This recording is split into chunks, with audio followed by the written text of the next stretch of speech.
तो करते हैं खबरों की तरफ। राजस्थान पर्यटन के क्षेत्र में नए आयाम को स्थापित करने के लिए सरकार लगातार प्रयास कर रही है। भजनलाल सरकार प्रदेश में निवेश को बढ़ावा देने के लिए राइजिंग राजस्थान पर्यटन प्री समिट में पर्यटन के क्षेत्र में लगभग 142 प्रस्तावों से 14,000 करोड़ का निवेश करने वाले निवेशकों का स्वागत किया है।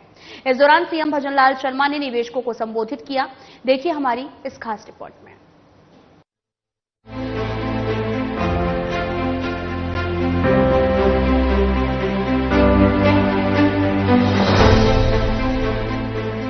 राइजिंग राजस्थान पर्यटन प्री समिट का आयोजन जयपुर के ललित होटल में आयोजित हुआ। मुख्य अतिथि के रूप में मुख्यमंत्री भजनलाल शर्मा ने दीप प्रज्वलन कर प्री समिट की शुरुआत की। इस दौरान उप मुख्यमंत्री दिया कुमारी विशिष्ट अतिथि के रूप में शामिल हुई। मुख्यमंत्री और उप मुख्यमंत्री की मौजूदगी में पर्यटन सचिव रवि जैन ने पर्यटन उद्योग से जुड़े निवेशकों के साथ MOU हस्ताक्षर किए। वहीं सीएम भजनलाल शर्मा ने प्री समिट को संबोधित करते हुए कहा कि पर्यटन क्षेत्र में पर्यटन निवेशकों द्वारा निवेश से आने वाले समय में राजस्थान के युवाओं के लिए रोजगार के अवसर बढ़ेंगे। और क्या कुछ कहा है सीएम भजनलाल शर्मा ने, आइए आपको सुनाते हैं। पहली साल में राइजिंग राजस्थान आप रख रहे हैं।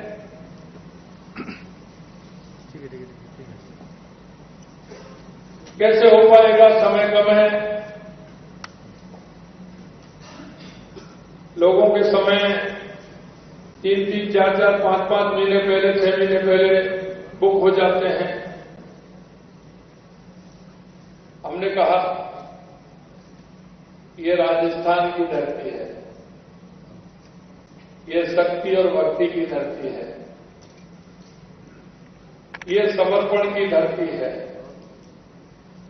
अगर इरादे नेक होंगे, अगर कार्यक्रम तय भी हो गए होंगे तो वो कैंसिल होंगे, लेकिन राइजिंग राजस्थान दिसंबर में ही होगा। और हम समझते हैं कि हमारी ये दृढ़ इच्छा शक्ति, इसको बनाने वाला और इसको करवाने वाला कहीं ना कहीं उस ऊपर वाले की मेहरबानी है। और आप देख रहे हो कि लगातार आपने देखा होगा जो कि जैसे ही हमारी सरकार बनी, हमें कई कामों को लेकर के बड़ी चिंता है। क्योंकि जब हमारी सरकार आई तो हमने देखा कि हमारे राजस्थान की नींव मजबूत कैसे हो सकती है, ऐसी क्या आवश्यकता है जो हमें सबसे पहले करनी है। हमें लगा कि हमारे राजस्थान में 2 बातों की आवश्यकता सबसे पहले है, और वो आवश्यकता है कि हम विकसित राजस्थान बनाने के लिए, समृद्ध राजस्थान बनाने के लिए, मजबूत राजस्थान बनाने के लिए, राजस्थान को आगे बढ़ाने के लिए सबसे पहले आवश्यकता होती है तो पानी की होती है, और दूसरे नंबर आवश्यकता होती है तो बिजली की होती है, और तीसरे नंबर आवश्यकता होती है तो रोड कनेक्टिविटी की होती है। हमने हमारी सरकार आते ही सबसे पहले इन्हीं 3 विषयों को लिया। और मित्रों, आपने देखा होगा कि सबसे पहले हमारा जो हमारी ERCP की योजना है वो पर्यटन को भी बढ़ावा देगी, उद्योग को भी बढ़ावा देगी, कृषि को भी बढ़ावा देने का काम करेगी, पीने के पानी की भी व्यवस्था होगी। तो हमने सबसे पहले पानी के लिए व्यवस्था की, तो ERCP को लेकर के आए, उस पर हमारा MOU हुआ। फिर हमने देखा कि ये हमारी योजना है, ये राजस्थान के पुराने जो 13 जिले हैं उनके लिए है, नए जिले उसमें कुछ बड़े हैं, लेकिन हमने कहा इससे काम नहीं चलेगा। तो हमने हमारे शेखावाटी के लिए यमुना जल समझौता किया। और मैं धन्यवाद देना चाहता हूं हरियाणा की सरकार को कि आज उन्होंने हरियाणा जल समझौते पर मोहर लगा दी और वो भी जल्दी होने वाला है। ये सारी बात मैं आपसे इसलिए कहना चाहता हूं, जब मैंने ये विषय विधानसभा के अंदर रखा था तो मेरे कांग्रेस के मित्र कह रहे थे, क्योंकि उन्होंने कभी यमुना जल पर बात नहीं की। और विडंबना इस बात की थी मुझे कि सबसे ज्यादा राजस्थान में, केंद्र में, हरियाणा में और सबसे ज्यादा अगर किसी का राज रहा तो वो कांग्रेस सरकार का रहा था। मैंने कहा था आपने पानी के लिए एक पत्र भी नहीं लिखा, लेकिन उन्होंने कहा हमने लिखा। लेकिन मैं कहना चाहता हूं मेरे भाई और बहनों, अभी कांग्रेस ने वहां हरियाणा में चुनाव लड़ा है, हमारा एमओयू हो गया, उन्होंने अपने घोषणा पत्र में डाल दिया कि राजस्थान और हरियाणा के बीच में समझौता हुआ है, अगर हमारी कांग्रेस सरकार आती है तो हम उसको रद्द करेंगे। मैंने हरियाणा में जाकर के कहा कि आपने जो अपने घोषणा पत्र में डाला है ये किसी भी कीमत पर पूरा नहीं होगा, क्योंकि हम दृढ़ इच्छा शक्ति से काम करने वाले हैं, ऊपर वाले को मानते हैं। आज उन्होंने हमारी मान ली, आने वाले समय में हरियाणा से हमारे उन तीनों जिलों को पानी मिलेगा। किसके बारे में सोचते हैं आप? क्या सोचते हैं आप? आपका विजन क्या है? इसीलिए मैं कहता हूं कि जो काम करने वाले होते हैं उनको दुनिया की कोई ताकत नहीं रोक सकती, क्योंकि उस पर सारी जनता की नजरें होती हैं, जनता का आशीर्वाद होता है। और जब जनता का आशीर्वाद होता है तो ऊपर वाला भी मेहरबान हो जाता है, और जब ऊपर वाला मेहरबान होता है तो कोई काम रुकता नहीं है। क्योंकि मैं आज इसलिए कहना चाहता हूं कि उन्होंने कहा, और मैं तो हरियाणा में जब चुनाव में गया था तो मैं यही कह करके आया था, और मेरी उस ऊपर वाले ने, बंसी वाले ने बात सुनी और उसने कह दिया चिंता मत करिए, राजस्थान को पूरा पानी मिलेगा। ये बात मैं इसलिए कहना चाहता हूं कि हमारे राजस्थान में अपार संभावना है, और उन अपार संभावनाओं के माध्यम से हमारा हर क्षेत्र में, हमारा राजस्थान, क्योंकि क्षेत्रफल की दृष्टि में हमारा राजस्थान देश में सबसे बड़ा है। अगर हम मिनरल की बात करें तो सबसे ज्यादा अगर मिनरल है तो वो राजस्थान के अंदर है। अगर हम बात करें पर्यटन की तो राजस्थान की क्या सुंदरता है, क्या भव्यता है। हमारे किले देखिए, हमारा डेजर्ट देखिए, हमारे पुरानी हवेलियां से लेकर के हमारा आप अभ्यारण्य देखेंगे, चारों तरफ राजस्थान के अंदर बहुत बड़ी संभावना है। इधर चलोगे आप मेहंदीपुर वाला, थोड़े से चलोगे तो गिरिराज, उससे इधर आओगे घूम करके तो भटकली महाराज, इधर अगर चलोगे तो घाटी धाम, थोड़े से चलोगे तो सालासर, और चलोगे तो करणी माता जी।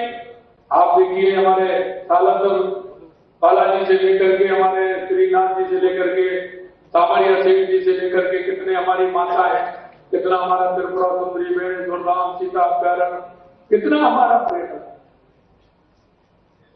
मैं अभी जन्माष्टमी के दिन गिरिराज जी गया, उससे पहले एक दिन में मध्य प्रदेश हमारे मुख्यमंत्री जी के, ईआरसी जी के काम के लिए मैं गया। उन्होंने कहा भाई साहब कि कोई नया काम ये होना चाहिए कि हमारे भगवान कृष्ण मथुरा से उज्जैन संदीपन गुरु जी के आश्रम में शिक्षा लेने आए, यहां सब आए थे। तो जिस तरह से उत्तर प्रदेश में राम गमन पथ बनाया है, इसी तरह से हम कृष्ण गमन पथ बनाए। उन्होंने कहा भाई साहब ये तो अच्छी बात है, क्योंकि मोहन यादव ने ये कहा कि मैं भी चाहता हूं। मैंने कहा हम भी जाते हैं। तो कृष्ण जन्माष्टमी के दिन सुबह तो मैं उनकी जन्मस्थली मथुरा गया और शाम को मैं संदीपन गुरु के आश्रम में गया।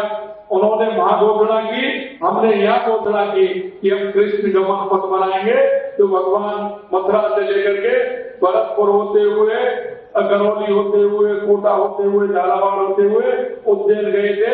उस रास्ते को भी हम बनाएंगे, जिससे एक हमारा पर्यटन का काम और हमारा धार्मिक पर्यटन स्थल एक हमारा बन सके। देखिए, हमें हमारे राजस्थान को किस तरह से आगे बढ़ाना है, हमें हमेशा उस बात में हमें सोचना पड़ेगा।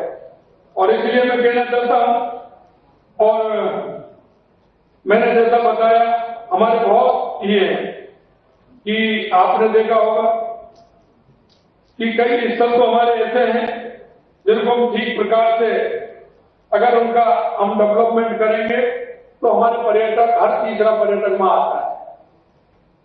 मेरी तो सोच इतना है कि हम पर्यटक को ज्यादा से ज्यादा राजस्थान में किस तरह से रोक पाते हैं। जितने दिन हम उसको रोकेंगे उतना ही ज्यादा राजस्थान को फायदा होगा। इसलिए मैं कहना चाहता हूं कि आप सभी इस क्षेत्र से जुड़े हुए हैं, आपके अच्छे सुझाव भी आ सकते हैं, क्योंकि मैं तो सिर्फ पर्यटक ही हूं। जहां मैं जाता हूं वहां दर्शन करके देख करके आ जाता हूं। आप तो उस क्षेत्र में काम करते हैं, इसलिए आपका अनुभव बहुत बड़ा है। और मैं इस बात को कहता हूं कि अनुभव की कोई उम्र नहीं होती। अनुभव जीवन का ऐसा नहीं है कि अंत में तक भी अनुभव आते रहते हैं, पर आप उस क्षेत्र में काम करते हैं, इसलिए मैं आप सभी का आभार करना चाहता हूं। आप पर्यटन के क्षेत्र में जो काम करते हैं, आपके जो अच्छे अच्छे सुझाव है, हमारी वेबसाइट पर भी डालिए। हमको ऐसे सुझाव हमारे पास पहुंचाइए, जिन सुझावों के माध्यम से हम राजस्थान की मजबूती के लिए काम कर सकते हैं। आपके ऐसे सुझाव जो राजस्थान को एक कदम बढ़ाने के लिए उपयोगी हो सकते हैं, क्योंकि हम ये नहीं मानते कि सारी बातें हम ही जानते हैं, कि हम जिस क्षेत्र में हैं वो वही लोग जानते हैं। मैं आपसे कहना चाहता हूं, आपका अनुभव बहुत बड़ा है, आप उस क्षेत्र में काम करते हैं। और जैसा मैंने कहा, हमारे यहाँ पैलेस ऑफ व्हील आप चला रहे हैं। मैं आपसे कहना चाहता हूं, एक ही क्यों चला रहे हैं, एक दो और बढ़ाए ना, क्या दिक्कत आ रही है? हम ऐसा सर्किट बनाए जो प्रतिदिन का 3 दिन में हमारा सर्किट पूरा घूम करके आए, पूरे राजस्थान को हम दिखाएं, आगे वो प्रदेशों को भी दिखाएं, जिससे वो प्रदेश भी उससे जुड़े। हम ऐसे स्थलों पर ले जाएं, लोगों को लगे कि यहाँ अगर हम ठीक प्रकार से बनाएंगे तो हमारे पर्यटक भी ज्यादा आएंगे। हम हमारे उन क्षेत्रों में रात को नाइट शो होता है, लाइट शो होता है, उसको भी हम ठीक प्रकार से करें। लाइट शो होगा तो उसमें 1 घंटा, 1.5 घंटा, 2 घंटे उसको लगेंगे। अब जब 2 घंटा आप ले लोगे तो फिर वो कहाँ जाने वाले हैं, वही रुकने वाले हैं कि नहीं है? तो उसको कैसे हम रोक सकते हैं, इस क्षेत्र में हम काम करें। अंत में मैं इतना कहना चाहता हूं आपसे कि हमारे धार्मिक पर्यटकों की दृष्टि से भी कुछ होटल हमारे यहाँ खुलने वाले हैं, उनको भी आप आगे बढ़ाइए, जिससे कि पर्यटन का राज्य जीडीपी का महत्वपूर्ण योगदान है और हमारी जीडीपी बढ़े, जिससे राजस्थान में एक वातावरण बने और वातावरण बनने के साथ एक अच्छे विकास की जो हमारी वो भी आगे बढ़ेगी। आप राजस्थान की विकास यात्रा का हिस्सा बनने के लिए विभागीय समिट में पधारे, उसके लिए मैं आप सभी को बहुत बहुत धन्यवाद देता हूं। और मैं कहना चाहता हूं कि 9 से 11 दिसंबर जो हमारा राजस्थान है, उस समिट में आप शामिल होने के लिए आप सभी को आमंत्रित करता हूं, क्योंकि उसमें हमने रखा है 9 तारीख को हमने हमारा समिट है, लेकिन 10 तारीख को जो हमारे प्रवासी राजस्थानी है, हमने 10 तारीख को प्रवासी राजस्थानियों को भी रखा है, क्योंकि लोकसभा के चुनाव में मेरे को पूरे देश के प्रमुख राजधानी और प्रमुख शहरों में जाने का अवसर मिला। वहां उन लोगों ने मेरे को कहा कि हम राजस्थान में निवेश करना चाहते हैं, हम किस तरह से करें। मैं आपके माध्यम से भी उन सभी ऐसे लोगों को आमंत्रित करता हूं कि अपने राजस्थान में आए और हमारी जो कहावत है, पधारो हमारे देश, वो आए, राजस्थान में पधारे, आए और अपने साल से वो जितना निवेश करना चाहता है निवेश करें।